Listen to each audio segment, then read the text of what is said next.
First up, I worry that this makes it sound like I cheated, but this really is just how it worked out. Congratulations to my former Discord mod Hoovy for winning the Space Bumblebee giveaway. Also, Legendary Adventure, this is your final chance to respond to my messages and claim your giveaway prize of the Repro Label set for Legacy Kickback. If you do not respond, I will be forced to give it to someone else. I don't want to deprive you of your miracle victory when you were so incredulous about actually ever winning. But it's been weeks and well over a half dozen messages. You've got until Sunday. Anyways, God, the 86 Dinobots just kick so much ass. I know some people thought I was going to hate this thing, but I literally don't have any of the quality control problems that I've been hearing about. It's 86 Sludge. God, I love this thing. Sludge has always been my low-key favorite Dinobot. I mean, the dumbest one on a team of morons? What's not to adore? And it's weirdly rare to get a good figure of him. Even among third-party, Sludge is almost universally always the worst one. The robot mode will look terribly wrong, or the Brontosaurus mode will look terribly wrong, or both. Or it will have bad articulation, or it will have a bad transformation, or it will have all of the above. So it's just so unbelievably gratifying to finally get a good, goddamn Sludge. I feel like a man trapped in the desert for his whole life, finally being given a glass of water. I mean, what is this? A Sludge who looks like Sludge? Who doesn't suffer horrible proportional issues? Who doesn't have a weird torso, monstrous shins, or giant shoulders? Yes, the shoulders are still big, but they're reasonably so. And yes, the shins are still giant, but with how much these do, it's amazing they got them this slim. And a lot of effort was clearly put into making them sleek. For once, this guy looks cool. He looks like everything I've been begging to see my whole life. I don't know why this was so hard. Why was this too much to ask for till this very moment? And it's just so gratifying that mine doesn't have any real build issues. I don't know how widespread those actually are, but I do hear tale that the QC on this guy can be pretty awful.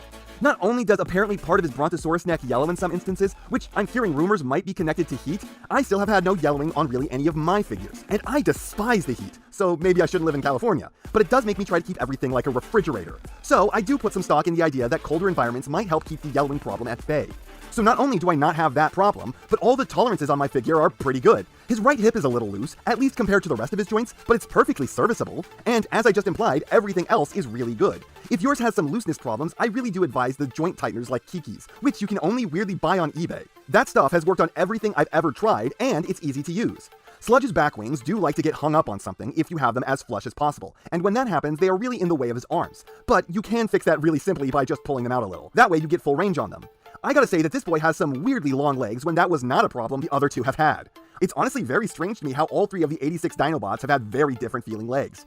Grimlocks seem perfect. They are exactly how long they should be, and they are the best representation of this type of hip joint I've ever seen. Then Slag's are too short. Part of that is simply the fact that they are just not as long as the other two, but part of that is also the coloration of his upper thighs leading into his hips. Lastly, Sludge's are just too long, despite the fact that they are basically exactly the same lengths as Grimlock's, and this is once more where the coloration comes into play. This type of joint really only works when the tops of the hips are colored the same as the torso. If they are colored the same as the legs, then it just stops being hips and starts being more leg.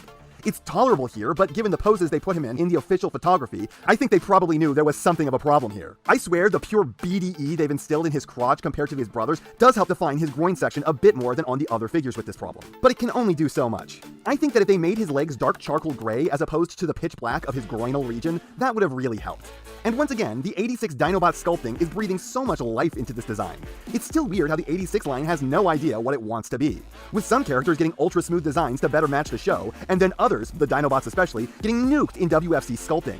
While I wonder what these would have looked like had they been smoother, I can't say I have the energy in me to complain about it when it looks so good. And I absolutely love the fact that compared with nearly every other figure nowadays, the Dinobots are proud to wear their faction badges big and in your face, despite the fact that they were easily the most disloyal of all the Autobots.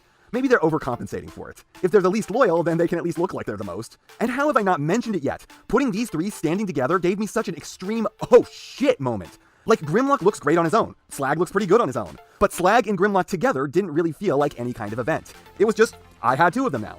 However, the moment I set the three of them together, the breath kind of caught in my chest. This team is coming together in a way that's better than I've ever seen before. And if there's a set of Dinobots out there, you can rest assured that I've probably bought it. These are awesome. The head sculpt, not so much. I'll give them credit, the head looks more like Sludge than most 86 heads look like the characters they're supposed to be. It's a little too wide, but much of the detail I need is there. However, at the same time, I would like to point out that this is just the Great Kali's head. What the hell, 86? Why is the entire line like this? Why do all the figures look like they were modeled directly off celebrities? You got Willem de Cup, Dana DeVitacon, Glenn Clonus, and now the Great Sludge. I'm diagnosing this here and now. This is now called 86 disease. When a figure has a head that just looks like some famous person, the figure has contracted a horrible ailment. second only to GPS and the Blight, otherwise known as Yellowwing. And Sludge apparently has 2 of them, so he's a regular walking outbreak waiting to happen.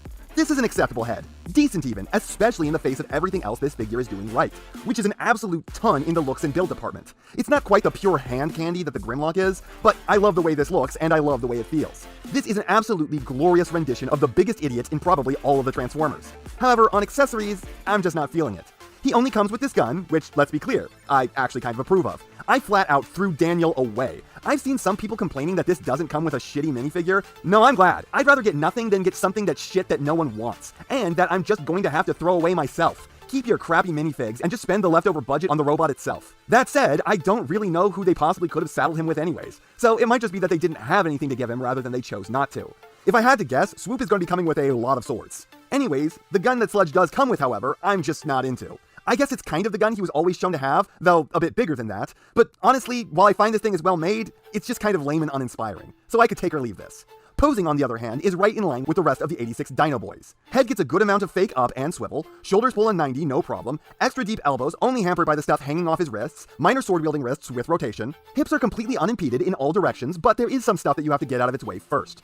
Normal 90 knees, it was cool that Slag could get more than that, but it's not to be expected given all, that. And huge ankle pivot with maximum toe down. Basically, the 86 Dinobots have all been what if completely normal articulation, but better. And this is no exception. The only thing he's got that you don't see on most figures is sword-wielding wrists, but what is here is better than normal. Sometimes because of the joint strength, sometimes because of the range, sometimes just because of the ease of use. But this is a solid effort like his brothers in arms all have been. Now Transformation, on the other hand, look, Grimlock is the masterpiece, but changed so the transformation is now good and not ball cancer. It's the exact same process, just with the frustrations judiciously chopped out. Slag is okay. It's not particularly unique, though it does do at least a few new things, but the weirdest part of all of it is that they set it up so that way the legs have to faux form for almost no reason, just to be not the most predictable thing ever. So that's the context for when I tell you that Sludge is a mind-blowing freak of a thing, a complete no-holds-barred psychedelic trip. There are 2 things that work exactly how you think they're going to, the wings and the dino head, and even then the wings are kind of fucking weird. Everything else is genius insanity. Typically, the best Dinobot transformations ever are predictable and unaggravating. They can be quite fun in a very breezy kind of way, or sometimes they can suck really, really hard, because steps that should be easy are a huge pain in the sack. 86 Sludge bucks that trend by having a soul-shredding guitar solo of a transformation. The only thing that keeps this out of the list of best transformations of all time is the fact that the robot thighs like to slide around, making it hard to tab them in solidly the way that they are intended to. That takes some getting used to in order to master. Otherwise, get ready for shock and awe with this thing. And when you are finally done transforming this wrong, you get the ultimate dino, the Brontosaurus Rex. Truly, a dinosaur to surpass Metal Gear. All joking aside, the Bronto mode is pretty solid. I do love the Brontosaurus Rex though, just want to make that clear. It's the perfect kind of stupid. Anyways, yeah, this is excellent. I'm once again baffled by the lack of good versions of this. How is it that the only people to ever do a decent job at this are the companies doing legend scale copies? If you are anyone else, you are just not trying to replicate his Toon model, or your fans' toys, and you are trying to do that, and doing a horrible job of it. I will say that the head here is perhaps a bit too wide, but it at least looks like the cartoon model without it winding up weird and ugly like always seems to be the case. I get that Sludge had one of the harder to realize dino bonces, but it's just been ridiculous trying to get a good rendition of this. The tail is a bit wonky here, but it's not as bad as I feared considering all his promotional photography really seemed like it was desperate to hide his hindquarters. I've seen worse in the 86 Dinobots alone, so why they were so afraid of this is beyond me. I think this mode has only 2 real issues. The golden toes pointing down at his midsection. I mean, there is this huge open cavity right in front of them. You're seriously telling me that you couldn't have had these hinge into there? It would have gotten them off of the bottom and filled this gaping wound that is disconcertingly enjoyable to stuff my mitts into.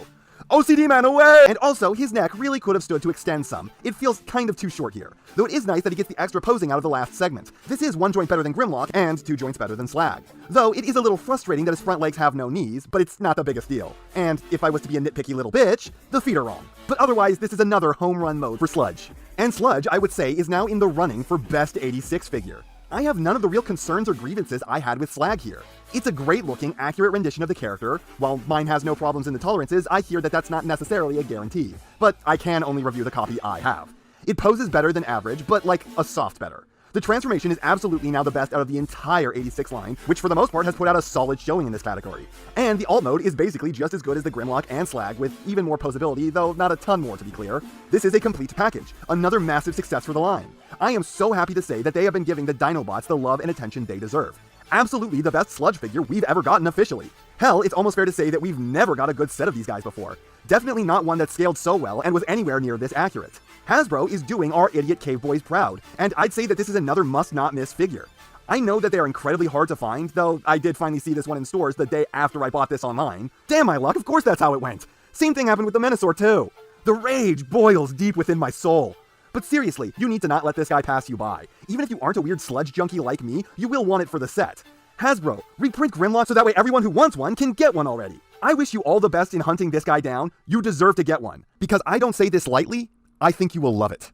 Man, I want to go back to hating toys. And that's not half what I have to say, but it's enough of what I have to say. And I know, you know, what everyone else tells you to do at the end of these videos. So, if you liked what you saw here, please do that. And if you'd like to take it a step further, then please, share this video with any friend you think may be interested. I hope you all enjoyed listening to me waste your time.